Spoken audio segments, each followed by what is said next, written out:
para alim, para asatidah, para sepuh, para bini sepuh, para tokoh masyarakat, hadirin sekalian, hafizani wa hafizakumullah, bil khusus segenap pengurus Masjid Al-Huda yang semoga pengurusnya dan jamaahnya selalu dalam naungan rahmat, barokah, perlindungan serta bimbingan Allah Subhanahu wa taala. Amin Allahumma amin insyaallah. Allahumma inna nas'aluka ilman nafi'ah wa rizqan thayyiban wa amalan mutaqabbala wa fatahallahu alaina futuhal arifin. Allahumma inna na'udzubika min ilmin la yanfa' wa amalin la yurfa' wa qalbin la yakhsha' wa du'a ila yusma'. Allahumma ati anfusana taqwaha wa zakkiha anta khairu man zakkaha anta waliyuha wa maulaha. Amin Allahumma amin insyaallah. Para jamaah sekalian, hafizani wa hafizakumullah. Insyaallah maghrib ini kita akan mengkaji tafsir Ibnu Katsir, tafsir surah Al-Baqarah ayat 55 sampai 56. 55 sampai 56. Kita baca dulu. A'udzu billahi minasy syaithanir rajim. 1 2 3. A'udzu billahi minasy syaithanir rajim. Wa id qultum ya Musa lan nu'mina laka hatta narallaha jahrah. 1 2 3. Wa id qultum ya Musa lan nu'mina laka hatta narallaha jahrah. Hatta narallaha jahratan فأخذتكم الصاعقة وأنتم تنظرون. 2 3. حتى نرى الله جهرة فأخذتكم الصاعقة وأنتم تنظرون. ثم بعثناكم من بعد موتكم لعلكم تشكرون.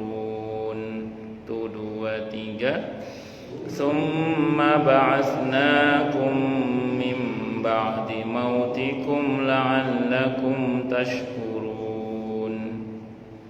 وإذ قلتم يا موسى. Dan ingatlah ketika kalian berkata, hai Musa, lan nu'mina, kami tidak akan beriman laka kepadamu, kami tidak akan percaya laka kepadamu, hatta hingga naro kami melihat Allah jahrotan dengan jelas, jahrotan dengan terang. Fa akhadatkumus sa'iqatu, maka atau karena itu kalian disambar oleh halilintar. Wa antum tanzurun, sedangkan kalian menyaksikannya.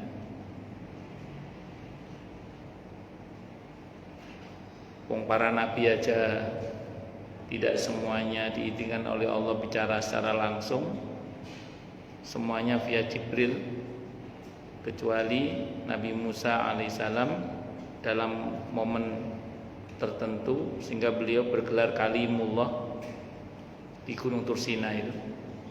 Dan yang kedua Nabi Muhammad sallallahu alaihi wasallam ketika terjadi Mi'raj, saat menerima perintah sholat 5 waktu itu. Gak semuanya nabi itu Allah berkenan bicara langsung. Itu saja ulama beda pendapat. Di antara para sahabat beda pendapat, apakah saat Mi'raj itu Nabi melihat Allah atau tidak. Itu di antara para sahabat beda pendapat. Ini bukan Nabi, bukan Rasul, songong gitu maksudnya. Pengen melihat Allah secara terang-terangan, secara terang-terangan. Nah, karena songong disambar oleh petir, oleh halilintar, mati. Padahal ini orang-orang yang Nabi Musa ingin mereka jadi saksi bahwa Nabi Musa betul-betul menerima wahyu dari Allah. Akhirnya Nabi Musa mohon kepada Allah, ya Allah, kalau mereka mati terus yang menjadi saksi saya siapa? Akhirnya Nabi Musa mohon pada Allah agar 70 orang itu dihidupkan kembali. Akhirnya hidup kembali. Tsumma ba'atsnakum min ba'di mautikum la'allakum tashkurun. Setelah itu kami bangkitkan kalian sesudah kalian mati supaya kalian bersyukur. Jadi istilah orang mati hidup lagi itu di Al-Quran diceritakan beberapa kali.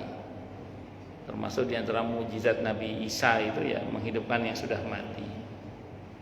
Nabi Musa selain dari yang ini termasuk yang anak muda yang mati dibunuh oleh keluarganya itu, yang dipukul pakai satu kaki dari sapi yang dipotong itu. Ya, itu seperti itu. Itu diantara mukjizat Nabi Musa alaihissalam. Kalau di Al-Quran lagi ceritakan tentang Nabi Uzair yang sudah tidur selama 100 tahun yang dengan izin Allah bangun lagi itu. Ada yang mengatakan itu bukan tidur tapi mati. Ada yang mengatakan begitu, hidup lagi dengan izin Allah. Ada yang mengatakan tidur selama 100 tahun.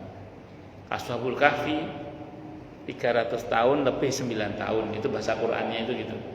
300 lebih 9. Kayak Nabi Nuh itu kan bahasanya 1000 kurang 1000 tahun kurang 50 tahun gitu.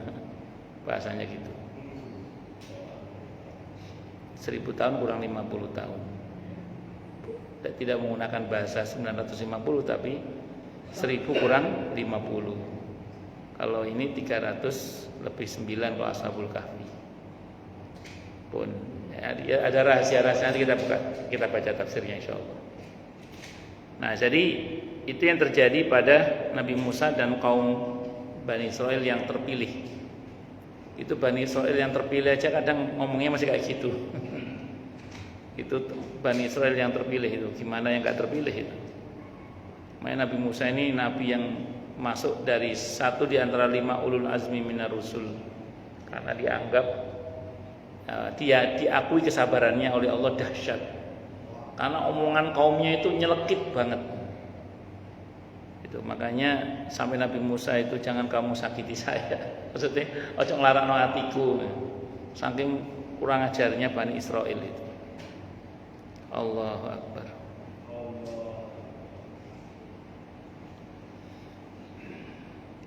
Belum lagi pengkhianatan murid-muridnya Nabi Musa kepada beliau.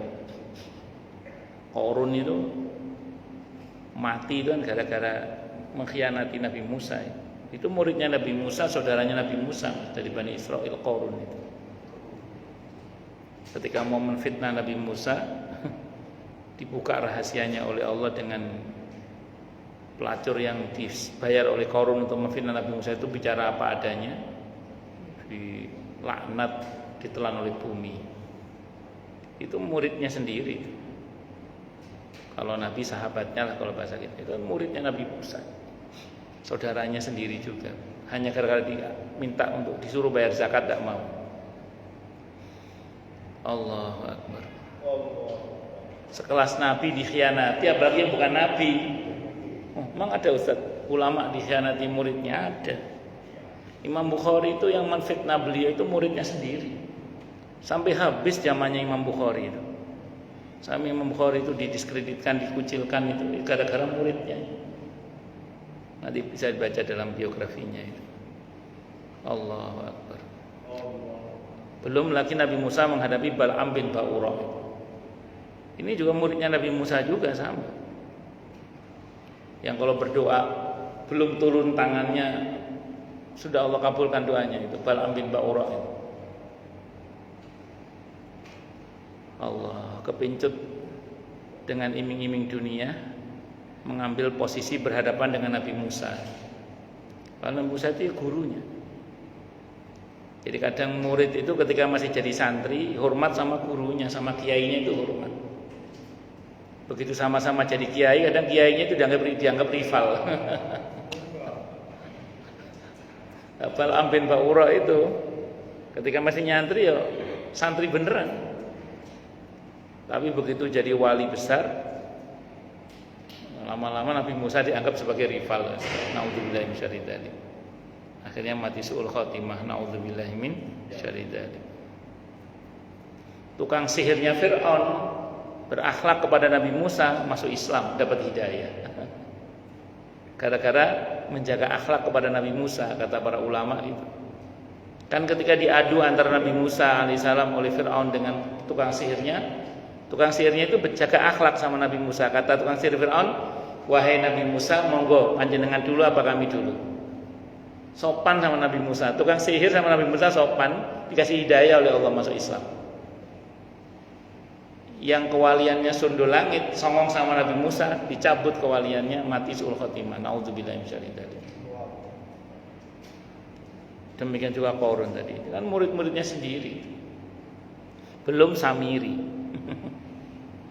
belum menghadapi apa? Samiri, yang akhirnya jadi Dajjal. Gitu. Kalau ini binaan malaikat Jibril, kalau ini binaan malaikat Jibril, tapi jadinya Dajjal. Nabi Musa besar di istana Fir'aun, jadinya Nabi dan Rasul. Allah. Nabi Musa ini Nabi yang oleh Allah disewayang banget, makanya masuk ul azmina rusul. Sampai-sampai orang yang diajukan oleh Nabi Musa untuk jadi nabi langsung jadi nabi. Siapa contohnya? Nabi Harun. Waj'alli waziran min ahli Haruna akhi. Jadi Nabi Harun itu jadi nabi dan rasul, atau ada yang mana jadi nabi itu berkat proposalnya Nabi Musa. Nah, jadi nabi dari proposal dia ada. Nabi Musa yang minta itu. Allah. Ada yang mengatakan ya, Nabi Yusa juga termasuk itu berkat proposal Nabi Musa ya, dengan izin Allah. Ya, Nabi Musa itu saking luar biasanya. Kalau pejabat sekarang kan tunjuk siapa, dikasih rekom langsung jadi kepala dinas di mana gitu. Ini tidak main-main, dengan Allah langsung. Nabi Musa minta siapa jadi nabi dan rasul. Nabi Harun itu termasuk di antaranya. Tentu semua dengan izin Allah Subhanahu wa taala. Kenapa enggak minta semuanya beriman saja? Oh, kalau itu semua nabi sudah berharap. Cuman Allah kan tidak menegaskan kalau Allah mau semuanya beriman. Tapi kan Allah tidak mau, itu sudah. Tugasmu hanya menyampaikan, kan gitu. Sama, kita juga sama. Tugas kita hanya apa? Menyampaikan. Nah, perkara mau tidak mau ya terserah Allah saja. Kita nggak akan dituntut hanya gara-gara gagal. Kita akan dituntut kalau kita tidak pernah berusaha. Itu aja. Allahu Akbar. Menasihati anak, menasihati istri, mendoakan anak, mendoakan istri, keluarga dan macam-macam. Itu kita tidak wajib berhasil. Berhasil bonus itu alhamdulillah, itu rezeki dari Allah itu. Gak berhasil kita tidak akan dituntut nanti di akhirat insyaallah. Kenapa? Karena kita sudah berusaha. Karena kita tidak wajib berhasil. Kita hanya wajib berusaha. Allah Subhanahu wa taala berfirman, ingatlah akan nikmatku yang telah kulimpahkan kepada kalian, yaitu aku hidupkan kembali kalian sesudah kalian mati tertimpa halilintar, ketika kalian meminta sebelumnya agar dapat melihatku secara terang-terangan, padahal hal tersebut tidak akan mampu kalian lakukan dan tidak pula bagi orang-orang yang seperti kalian. Demikian menurut tafsir yang dikatakan oleh Ibnu Juraij. Nah, itu maksudnya begitu. Jangankan manusia biasa, sekelas Nabi dan Rasul, ulul azmi minar rusul Nabi Musa saja, ketika dalam tanda kutip agak memaksa ingin melihat Allah, itu saja beliau tidak sanggup, beliau pingsan. Dalam tafsir At-Tabari diceritakan cukup panjang ya. Ketika Nabi Musa dalam tanda kutip ya agak memaksa gitu, ingin melihat Allah secara langsung itu. Kata Allah, ya wis lihat gunung ini, Gunung Tursina. Nanti kalau kamu sanggup melihat ini semua, kamu akan bisa melihat aku, kata Allah. Maka ada yang mengatakan dalam satu riwayat gunung itu melesat. Ada yang mengatakan meledak, mencekung, yang jelas gunung itu mencekung yang jelas. Satu tabir hijab antara Allah dengan hambanya dibuka. Baru tabir pertama berhamburan ribuan, bahkan mungkin jutaan, bahkan mungkin miliaran malaikat. Itu Nabi Musa bergetar tubuhnya sudah. Gak sanggup sudah beliau. Beliau sudah berdiri dengan dua lututnya saking bergetarnya, saking dahsyatnya hijab pertama yang dibuka. Hijab kedua dibuka, kata malaikat Jibril berbisik sama Nabi Musa, tahan wahai Musa, sebentar lagi akan dibuka tabir yang kedua. Tabir kedua dibuka, Nabi Musa pingsan sudah, gak sanggup beliau. Pertanyaannya, kenapa Nabi Muhammad SAW ketika Mi'raj gak pingsan? Kenapa Nabi Musa pingsan? Kata para ulama, Nabi Musa rasa takutnya gak dihilangkan oleh Allah, sehingga bergetar hebat beliau. Menghadapi Allah itu bergetar hebat, sehingga pingsan beliau. Sementara Nabi kita Muhammad SAW dihilangkan rasa takutnya, liyuhatarauka ya Muhammad, udnu ya Muhammad. Dihilangkan rasa takut dalam hati wahai Nabi, sini mendekat wahai Muhammad. Itu bedanya.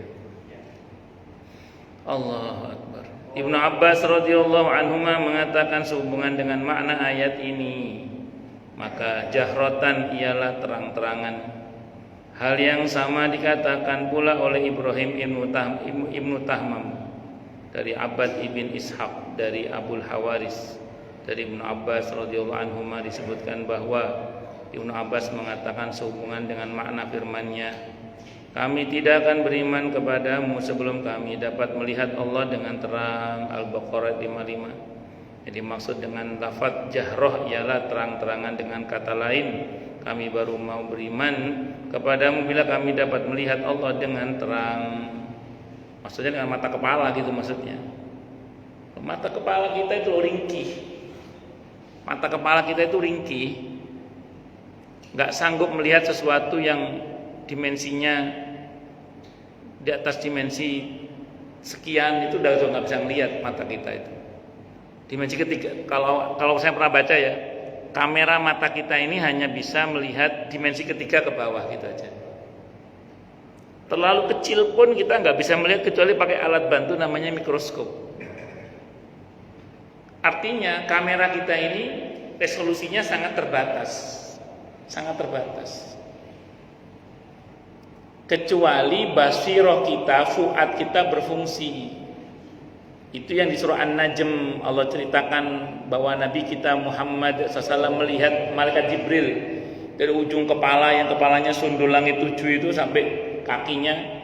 Itu Nabi melihat bukan dengan mata kepala malaikat Jibril itu, tapi dengan fuad yang Allah firmankan di surah An-Najm ayat 11 itu, ma kadzabal fuadu ma ra'a.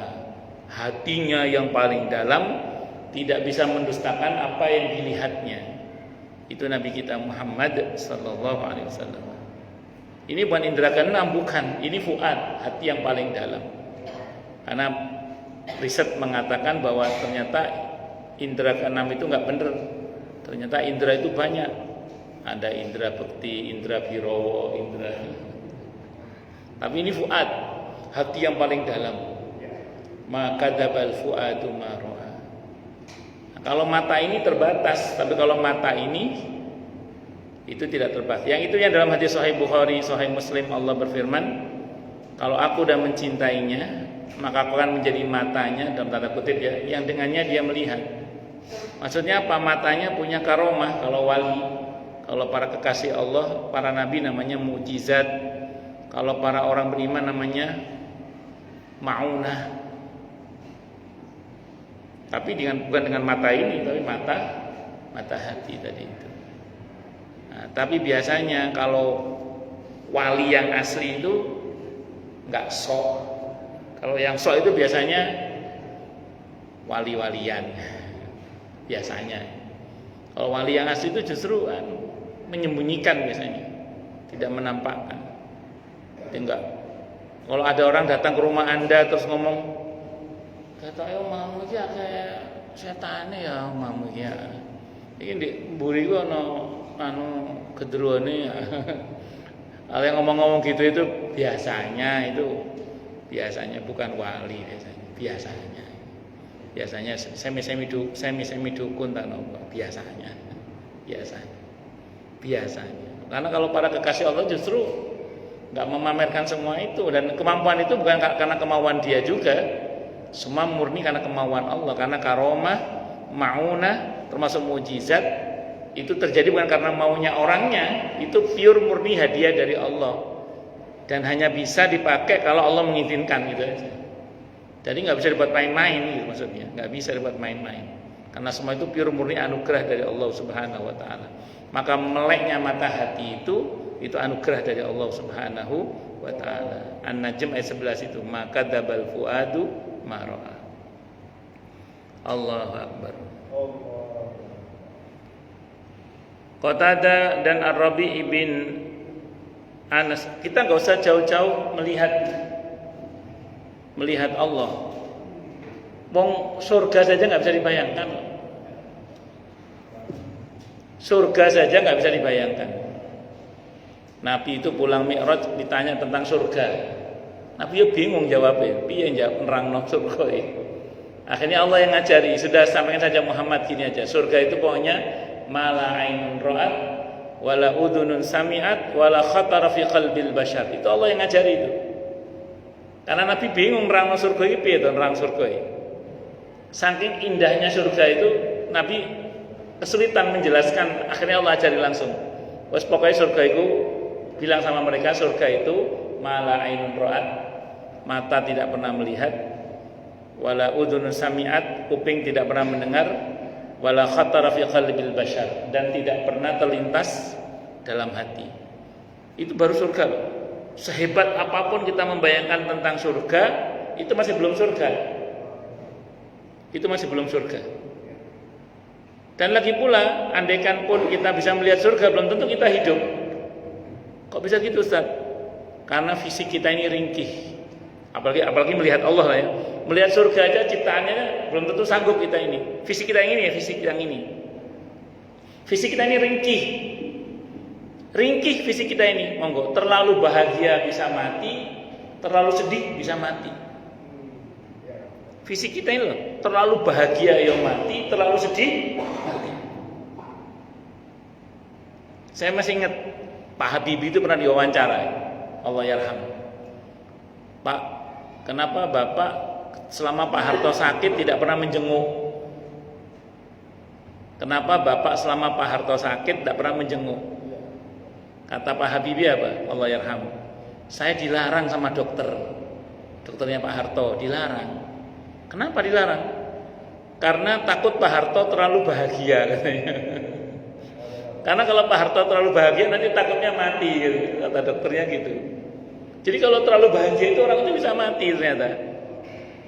Atau terlalu sedih, ini secara biologi lah ya, secara ilmu manusia maksudnya. Fisik kita itu ringkih gitu. Atau terlalu sedih bisa mati juga manusia itu. Tentu semua dengan izin Allah ya maksudnya ya. Saya masih ingat itu zaman menterinya Pak Tarmizi Tahir itu. Ada orang mau berangkat haji. Sudah kalau di kampung itu kan kalau orang mau haji kan sak kecamatan tahu itu. Kuncoro sak kecamatan. Ini mau haji gitu. Ternyata kena waiting list. Kena daftar apa? Daftar tunggu. Ya Allah, seingat saya itu suaminya yang mati itu, saking kagetnya. Mau malu, bukan malu, mau malu. Wisin. Karena wis kuncoro sak kecamatan kate haji, tiba-tiba napa? Gak jadi. Kaget mati itu. Seingat saya suaminya yang mati itu. Nauzubillah min syarri dzalik. Nah, jadi begini-begini ini karena fisik kita ringkih tadi itu loh. Makanya kita ini napa namanya nggak bisa. Memang belum Allah izinkan nanti setelah fisik kita diganti oleh Allah dengan fisik yang baru. Nikmat terbesar surga itu adalah perjumpaan dengan Allah Subhanahu wa taala. Faman kana yarju liqa'a rabbih falyamal amalan shalihan wa la yusyrik bi'ibadati rabbih ahada. Semoga kita termasuk yang diizinkan oleh Allah berjumpa dengannya dan menatap maha indah Allah Subhanahu wa taala. Amin Allahumma amin insyaallah. Jadi belum sekarang waktunya, maksudnya gitu. Qatadah dan Ar-Rabi' ibn Anas mengatakan sehubungan dengan makna firman-Nya, hatta narallaha jahratan, yang dimaksud dengan jahroh ialah iyanan, maksudnya terang-terangan tanpa aling-aling maksudnya. Abu Ja'far meriwayatkan dari Ar-Rabi' ibn Anas, mereka yang mengatakan demikian berjumlah 70 orang, yaitu mereka yang dipilih oleh Nabi Musa alaihi salam. Lalu mereka berangkat bersama Nabi Musa alaihi salam. Ar-Rabi' ibn Anas melanjutkan kisahnya bahwa mereka hanya mendengar kalam saja. Lalu mereka berkata, kami tidak akan beriman kepadamu sebelum kami melihat Allah dengan terang. Al-Baqarah 55. Kemudian mereka mendengar suara petikan dahsyat. Akhirnya mereka mati semua. Songong. Nabi Musa saja nggak sanggup melihat Allah, ini kok mau melihat Allah secara terang-terangan. Patenya ini semua. Begitu mati, ya itu tadi Nabi Musa, saksi saya, nanti siapa ya Allah kalau mereka mati. Akhirnya Nabi Musa mohon agar mereka dihidupkan kembali itu. Marwan ibn al-Hakam ketika sedang berkhutbah di atas mimbar Mekah, antara lain mengatakan bahwa makna as-sa'iqah ialah suara pekikan yang dahsyat dari langit, ya halilintar itu. As-Suddi mengatakan sehubungan dengan makna firman-Nya, karena itu kalian disambar halilintar. Al-Baqarah 55. Menurutnya yang dimaksud dengan as-sa'iqah ialah api yang turun dari langit. Urwa bin Ruwayyin mengatakan sehubungan dengan makna firman-Nya, sedangkan kalian menyaksikannya. Al-Baqarah 55. Sebagian dari mereka disambar halilintar, sedangkan sebagian yang lainnya melihat peristiwa tersebut. Kemudian mereka yang tersambar halilintar itu dihidupkan kembali, lalu sebagian yang lainnya tersambar halilintar, gantian saling menyaksikan, yang sebagian menyaksikan disambar halilintar dan dihidupkan kembali, terus yang hidup kembali menyaksikan yang tadi menyaksikan disambar halilintar mati dan dihidupkan kembali, biar menyaksikan tanda-tanda kekuasaan Allah. Tapi walaupun ada tanda-tanda kekuasaan Allah, dasar memang kalau orang kafir tetap kafir aja. Makanya Nabi kita Muhammad SAW itu kan beberapa kali ditantang kan oleh orang-orang kafir. Di antara tantangannya itu apa? Jadikan bukit Sofa itu emas. Nabi sudah sanggup Nabi, sudah kata Nabi. Tapi oleh Allah dilarang, gak usah Muhammad, gak usah. Karena sebelum kamu itu sudah banyak nabi-nabi yang punya mukjizat hebat-hebat, ujung-ujungnya dikatakan alah sihir gitu. Kalau dasarnya kafir aja. Nabi Isa alaihissalam kurang apa? Orang mati hidup lagi dengan izin Allah. Hidangan turun dari langit secara langsung. Orang sakit langsung sembuh dengan izin Allah. Kurang apa coba? Tapi memang dasar orang kafir tetap kafir aja. Malah nuduh para nabi itu melakukan sihir. Nabi Zakaria itu di antara mukjizatnya bisa masuk ke dalam benda kayak tembok kayu. Nabi Zakaria itu. Tapi orang tetap kafir, yang namanya orang kafir tetap kafir aja. Allahu Akbar. Nabi Musa sendiri mukjizatnya jangan tangannya itu. Membelah lautan, memukul batu keluar air, tangannya bercahaya, tongkatnya bisa menjadi ular misalnya. Banyak mukjizat Nabi Musa, tapi memang dasar orang kafir tetap aja kafir. Allahu Akbar. Tapi bukan berarti Nabi kita Muhammad sallallahu alaihi wasallam tidak punya mukjizat yang aneh-aneh juga. Kalau Nabi Musa alaihissalam membelah lautan, Nabi kita Muhammad sallallahu alaihi wasallam membelah bulan di surah Al-Qamar itu. Bahkan sebelum jadi Nabi dan Rasul pun di antara tanda-tanda kenabian Nabi apa? Kalau menunjuk ke arah bulan, jari Nabi ini bulan akan bergerak sesuai dengan maunya jarinya Nabi. Set, set, set, set, set. Itu Muhammad Rasulullah SAW. Kalau Muhammad Subhan mainan bulan terus itu. Set, set. Itu diantara mukjizat Nabi kita Muhammad SAW. Kalau Nabi Musa pukul batu keluar air, Nabi dari jarinya keluar air dengan izin Allah. Nabi punya mukjizat juga, yang aneh-aneh itu punya juga Nabi itu. Allahu Akbar. Dan masih banyak lagi lah yang lain-lain. Saya punya kitabnya Al-Mujizat. Kalau saya nggak salah hitung ada 600 apa? Mujizat Nabi kita Muhammad SAW. Tapi mujizat yang paling besar adalah Al-Quran. Allahu Akbar. As-Suddi atau As-Saddi mengatakan bahwa firman-Nya yang artinya karena itu kalian disambar halilintar. Kalau mereka mati, maka berdirilah Nabi Musa seraya menangis dan berdoa kepada Allah setelah mengatakan, wahai Tuhanku, apakah yang akan kukatakan kepada Bani Israel jika aku kembali menemui mereka, sedangkan Kau telah membinasakan orang-orang terpilih dari mereka. Nabi Musa berkata pula yang disitir oleh firman-Nya di surah Al-A'raf ayat 155, "Lau syi'ta ahlaktahum min qablu wa iyyai atuhlikuna bima fa'ala sufaha'u minna." Ya Tuhanku, kalau Engkau kehendaki, tentulah Engkau membinasakan mereka dan aku sebelum ini. Apakah Engkau membinasakan kami karena perbuatan orang-orang yang kurang akal di antara kami? Itu di antara permohonan Nabi Musa. Ya Allah, kalau bahasa kita gini lah kira-kira, bahasanya kira-kira gini. Mohon diampunilah ya Allah. Mereka ini orang-orang bodoh, gitu kira-kira gitu. Masa gara-gara tingkat orang bodoh ini kita harus menjadi binasa gara-gara ulah mereka? Tolonglah ya Allah, ampuni kami. Hidupkan kembali mereka. Akhirnya dihidupkan kembali oleh Allah itu. Jadi ini cerita dalam Al-Quran di surah Al-A'raf ayat 155. Nah tadi kalau tafsirnya tadi katakan Nabi Musa, nanti kalau saya pulang saksi saya siapa ya Allah? Karena bagaimanapun juga para nabi ini butuh saksi. Walaupun para nabi itu diberi oleh Allah tanda-tanda kenabian dengan mukjizat, itu diantaranya. Nah, tapi sebagai proses dengan sesama para nabi juga butuh saksi. Makanya nabi itu tetap dalam banyak hal menggunakan saksi. Bahkan nabi sendiri pun juga menjadi saksi.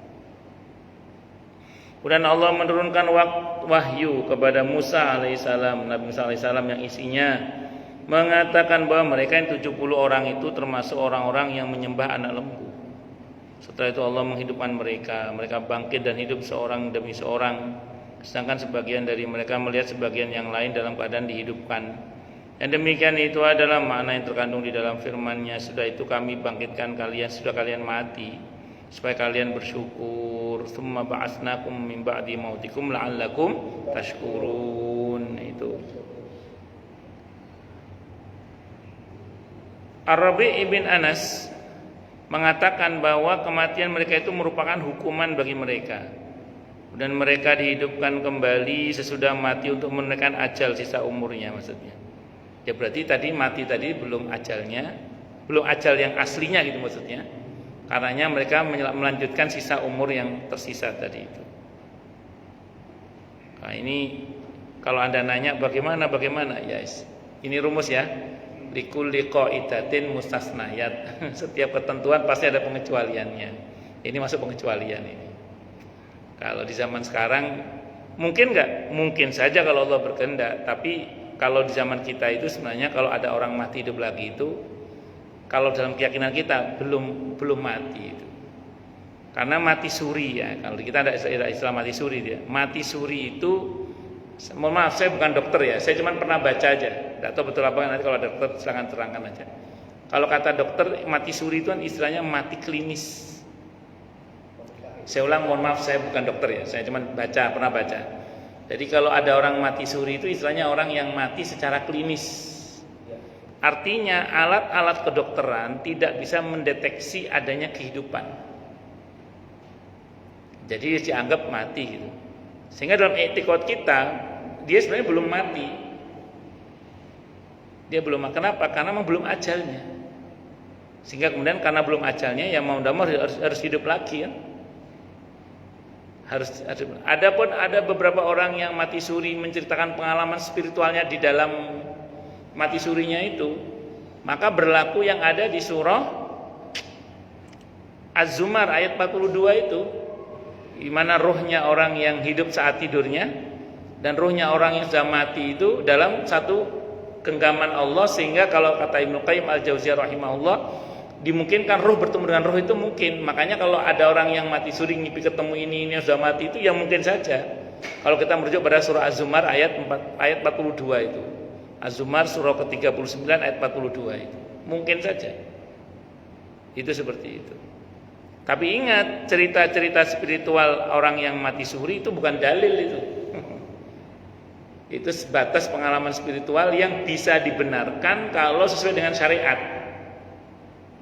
dan tidak bisa dibenarkan kalau tidak sesuai dengan syariat. Karena ceritanya kan macam-macam kan, ceritanya macam-macam, dan itu mungkin saja terjadi. Itu seperti itu.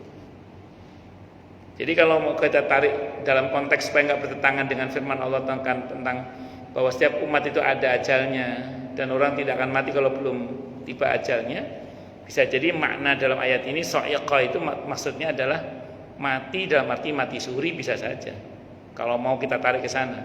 Tapi dalam ayat ini tidak disyaratkan hal itu. Ini memang betul-betul mati. Dan ini bagian dari tanda-tanda kekuasaan Allah berkaitan dengan mukjizat Nabi Musa alaihissalam, atau ini masuk dalam kategori pengecualian tadi itu. Likulli qaidatin mustasnayat. Setiap ketentuan itu pasti ada pengecualiannya. Itu seperti itu.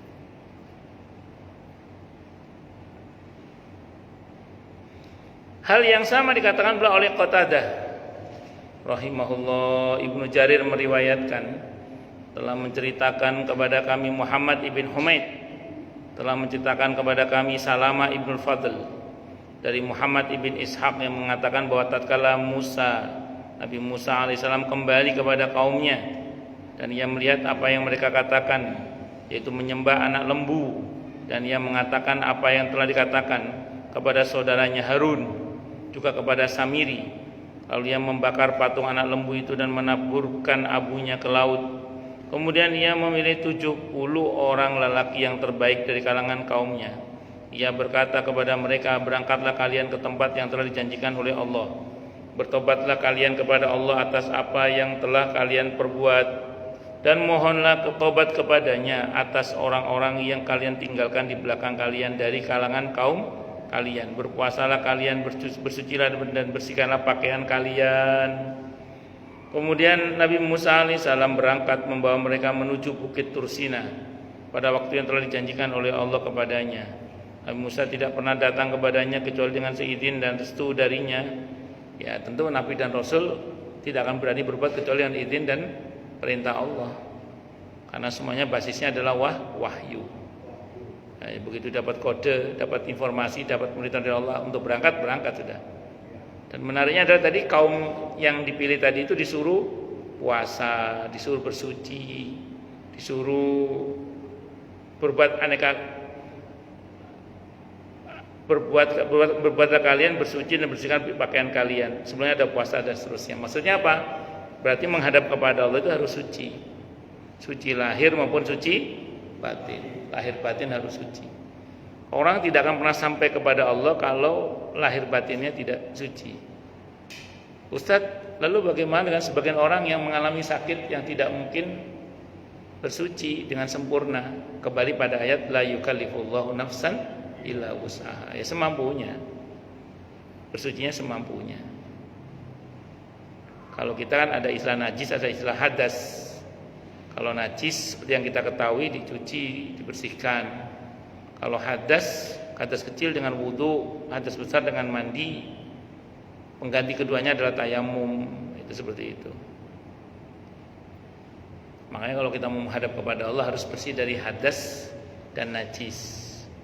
Ya tentu semampu kita. Kalau ada orang tertentu yang maaf seperti peser misalnya, atau ada luka yang mengeluarkan darah dan nanah misalnya, atau apa macam, ya itu pengecualian, itu dimaafkan. Kenapa? Karena sulit untuk dilakukan secara sempurna. Maka masuk dalam ayat la yukallifullahu nafsan illa wus'aha. Allah tidak bebani orang itu di luar kemampuannya, atau masuk dalam kaidah al-masyaqqatu tajribut taisir. Kondisi yang sulit bisa menarik kepada kemudahan-kemudahan. Itu seperti itu. Kemudian Nabi Musa alaihissalam berangkat membawa mereka menuju Bukit Tursina pada waktu yang telah dijanjikan oleh Allah kepadanya. Nabi Musa alaihissalam tidak pernah datang kepadanya kecuali dengan seizin dan restu darinya. Menurut riwayat yang disampaikan kepadaku, ke-70 orang itu di saat mereka melakukan apa yang diperintahkan oleh Nabi Musa alaihissalam, dan mereka berangkat untuk menjumpai Allah, mereka berkata kepada Nabi Musa alaihissalam, "Hei Musa, mohonkanlah bagi kami kepada Tuhanmu agar kami diperkenankan dapat mendengar kalam Tuhan kami." Musa menjawab, "Baiklah." Ketika Nabi Musa mendekati bukit tersebut, maka datanglah awan yang menaunginya hingga menutupi seluruh bukit. Lalu Musa mendekat dan masuk ke dalam awan tersebut. Setelah itu ia berkata kepada kaumnya, "Mendekatlah kalian." Musa alaihissalam diajak bicara oleh Allah, maka memancarlah dari keningnya nur yang cemerlang, tiada seorang pun dari Bani Adam yang mampu memandangnya. Maka Allah membuat hijab menutup bagi nur tersebut, lalu kaum pun mendekat. Ketika mereka masuk ke dalam awan tersebut, mereka menyungkur sujud dan mereka mendengar suara Allah yang sedang berbicara kepada Nabi Musa alaihissalam, memerintah dan melarangnya dengan ucapan, "Lakukanlah" atau "Janganlah kamu lakukan." Jadi ketika wahyu turun, mereka diizinkan bisa mendengar. Ketika Allah Subhanahu wa taala selesai berbicara kepada Nabi Musa alaihissalam, tersingkaplah awan tersebut dan Nabi Musa menghadap ke arah mereka.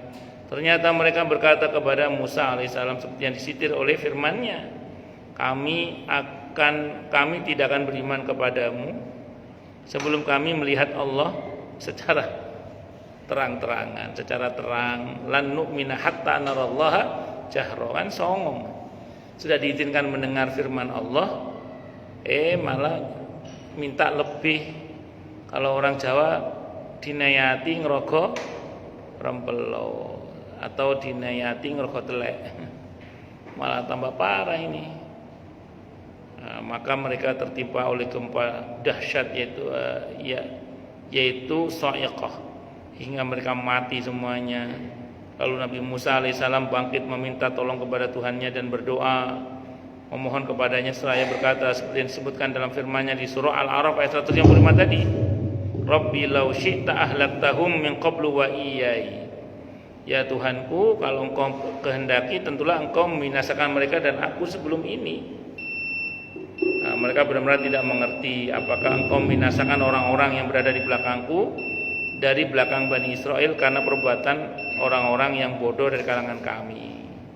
Dengan kata lain, sesungguhnya hal ini merupakan kebinasaan bagi mereka. Aku memilih 70 orang terbaik dari kalangan mereka agar aku kembali nanti bersama mereka. Sedangkan sekarang tiada seorang pun dari mereka yang tersisa, mati semua. Apakah yang menjadi bukti bagiku buat mereka agar mereka mau percaya kepadaku dan beriman kepadaku setelah peristiwa ini? Sungguhnya kami kembali bertobat kepada Engkau. Musa alaihissalam terus-menerus memohon kepada Tuhannya dan meminta hingga Allah mengembalikan roh mereka kepada mereka. Lalu Nabi Musa alaihissalam memohon kepada Allah ampunan dan tobat bagi Bani Israel yang telah menyembah anak sapi. Maka Allah berfirman, tidak kecuali jika mereka membunuh diri mereka sendiri. Demikianlah menurut konteks lafaz yang ketengahkan oleh Muhammad ibn Ishaq. Wallahu a'lam bishawab. Silakan yang mau adzan dulu.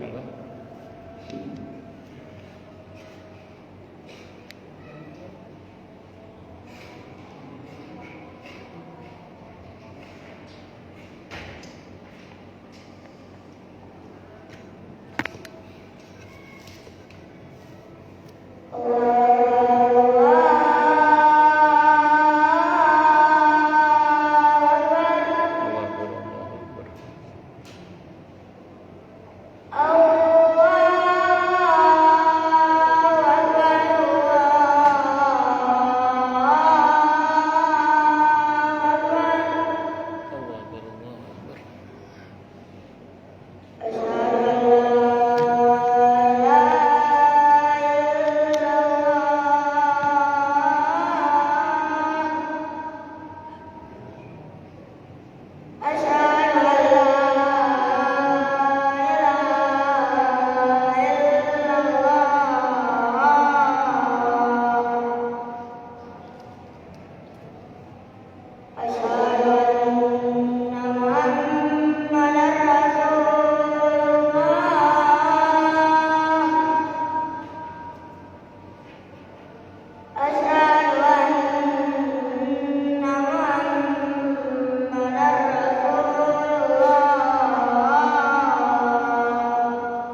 Monggo silakan yang mau tanya, protes, marah boleh, silakan monggo. Kalau ada. Kalau nggak ada berarti jelas semua atau tidak jelas semua. Ya monggo Pak Partio. Oke. Ustaz, saya ada tanya. Ustaz menjelaskan kewajiban kita untuk mendidik anak dan keluarga. Itu dalam kapasitas kita mendidik anak itu menjadi orang yang mukmin muslim. Ada batasannya nggak Ustaz? Sebab kadang-kadang ada setelah anak itu menjadi dewasa atau berkeluarga sendiri itu ternyata mereka tidak mengikuti ajaran yang kita sampaikan. Itu kita sebagai orang tua ada batasan masa kita masih kita. Bismillahirrahmanirrahim. Ada sebagian orang mengatakan mendidik anak itu sampai anak itu baligh. Ada yang mengatakan sampai anak itu menikah misalnya. Sependek yang saya pahami sih nggak benar. Yang benar itu selama kita masih hidup. Selama kita masih hidup, kita masih harus terus mendidik anak-anak kita. Karena jangankan ke anak, ke orang lain saja kita harus tawasau bil haqqi wa tawasau bis sabr. Jangankan ke anak, ke orang lain saja kita harus beramar ma'ruf nahi mungkar. Apalagi ke anak. Makanya saya pernah, bahkan sering saya mungkin menegur ya beberapa orang tua yang setelah akad nikah putrinya dia ngomong ke mantunya gini, mulai sekarang semua tanggung jawab saya serahkan sama kamu. Itu pengertiannya orang tua yang dimaksud itu seolah-olah bahwa dia lepas tangan sama sekali dari urusan anaknya. Saya sering bilang di mana-mana itu nggak Rasulullah banget itu, nggak Rasulullah banget SAW. Rasulullah Muhammad SAW itu sependek yang saya pahami ya, sependek yang saya baca juga, itu walaupun Siti Fatimah radhiyallahu anha sudah menikah, hampir tiap malam Nabi ketok pintunya Siti Fatimah. Hampir tiap malam Fatimah, Ali bangun tahajud. Fatimah, Ali bangun tahajud. Hampir tiap malam itu. Padahal kan sudah punya suami. Nabi itu begitu. Jadi Nabi itu tidak lepas sama sekali dari putrinya walaupun dia sudah menikah. Nah, yang terpenting tadi Pak, kita mau terus berusaha. Saya sering bilang gini ke jamaah. Taruhlah dia sudah menikah, sudah kita nggak enak atau orang tua kadang ada pekewuhnya nggak nasihati anak kalau apalagi anaknya udah sukses gitu. Saya sering bilang satu hal, orang tua boleh capek menasihati tapi jangan pernah capek mendoakan. Itu rumus Pak. Jadi orang tua boleh capek menasihati tapi tidak boleh capek mendoakan. Kan'an itu ketika Nabi Nuh sudah capek menasihati, sisanya doa aja udah. Walaupun doanya ditolak oleh Allah saat itu ya, karena dianggap ini amal yang tidak soleh, ini bukan dari keluargamu dan begitu seterusnya. Ya, jadi orang boleh capek menasihati, tapi jangan pernah capek mendoakan. Mentok doa nih Pak. Nah, ada sebagian orang tua itu yang berkata begini, saya udah selesai, anak-anak saya udah nikah semua. Jangan salah loh, ada sebagian anak itu rusak setelah menikah itu ada. Jadi anak itu sebelum menikah dia baik-baik saja, setelah menikah rusak itu bisa. Mungkin karena salah pilih suami, salah pilih istri, salah pilih circle, salah pilih lingkungan, atau pergaulan baru dengan iparnya berpengaruh misalnya, atau mertua berpengaruh juga. Itu bisa. Jadi jangan salah, jangan kita merasa sudah bebas hanya karena anak kita sudah menikah. Enggak. Minimal doa tadi Pak. Taruhlah kita tidak bisa menasihati, minimal doa. Yang kuat doa kita itu. Jadi saya ulang, orang tua boleh capek menasihati, tapi jangan pernah capek mendoakan. Ngoten nggih? Wallahu a'lam bishawab. Monggo yang lain silakan. Kalau ada.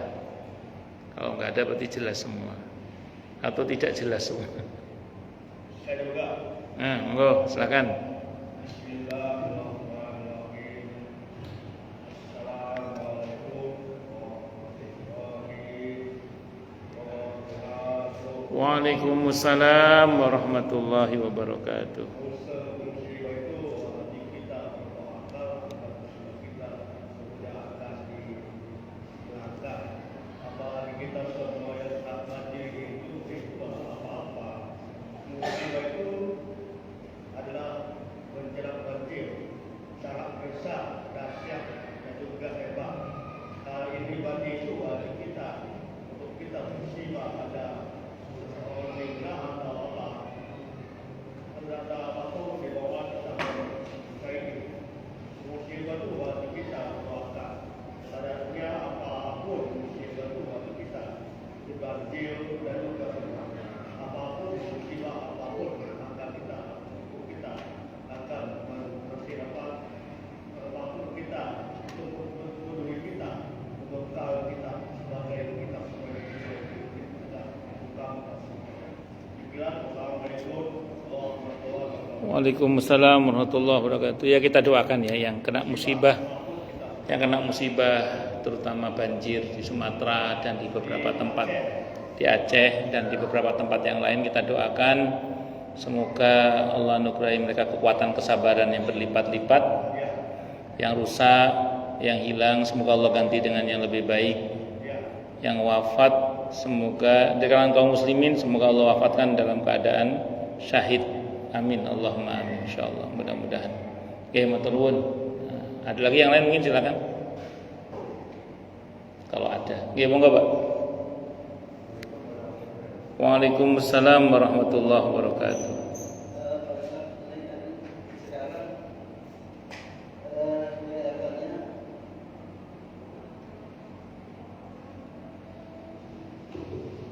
Bukan kelihatannya lagi, tapi seperti apa adat atau istilahnya kebiasaan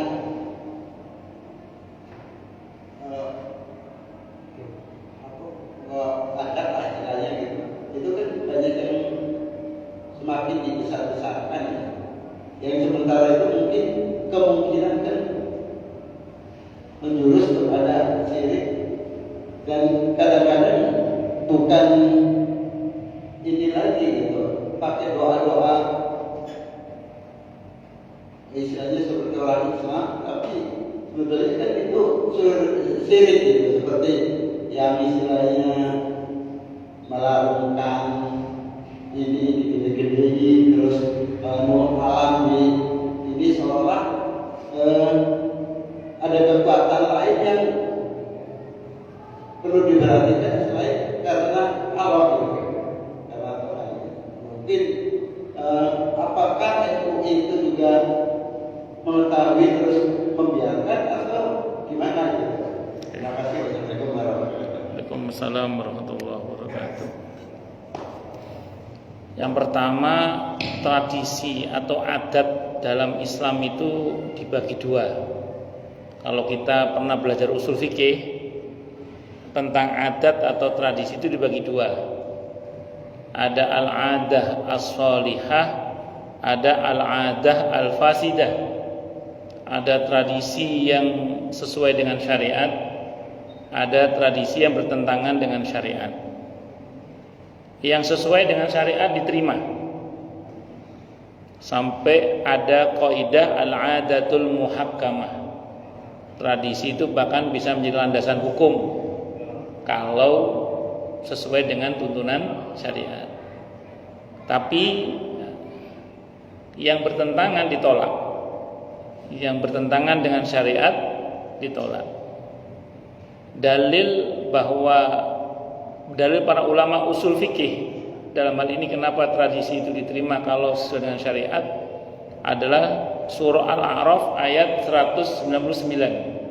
Wa'mur bil 'urfi wa'rid 'anil jahilin. Perintahlah dengan 'urf dan berpalinglah dari orang-orang yang jahil. 'Urf itu kebaikan yang terkait dengan ruang dan waktu. atau uruf itu adalah adat atau tradisi. Maka kalau Bapak tadi bilang tradisi-tradisi yang berbau syirik, tentu ditolak, tidak diterima dalam hal ini. Nah, apalagi nun sewu ada mengarah ke arah sana misalnya itu, atau memang sudah terjadi perbuatan itu, tentu itu ditolak, nggak diterima itu. Itu seperti itu. Bisa dimengerti nggih insyaallah nggih. Nah, kalau Bapak nanya apakah MUI tidak tahu atau tidak menfatwakan, saya nggak tahu cara kerja MUI, saya nggak tahu ya. Apakah untuk berfatwa itu nunggu ada pertanyaan baru dikeluarkan fatwa, ada laporan baru dikeluarkan fatwa, atau ada yang viral baru ada fatwa, saya kurang tahu cara kerjanya. Cuman memang beberapa kasus itu sebenarnya fatwa MUI sudah ada, cuman media baru memberitakannya. Sehingga kadang orang mengatakan kok baru sekarang ngomongnya, padahal itu fatwa dari tahun berapa gitu. Itu seperti itu. Wallahu a'lam bishawab. Tapi yang pasti saya nggak tahu cara kerja MUI, saya nggak tahu karena saya bukan orang MUI. Ngaten nggih. Wallahu a'lam bishawab. Kita sambung nggih. Isa kita tutup dengan hamdalah. Alhamdulillahirabbil alamin. Subhanakallahumma bihamdika asyhadu an la ilaha illa anta astaghfiruka wa atubu ilaik. Sallallahu alaihi Muhammad wa ala alihi wasallam. Saya mohon maaf. Assalamualaikum warahmatullahi wabarakatuh.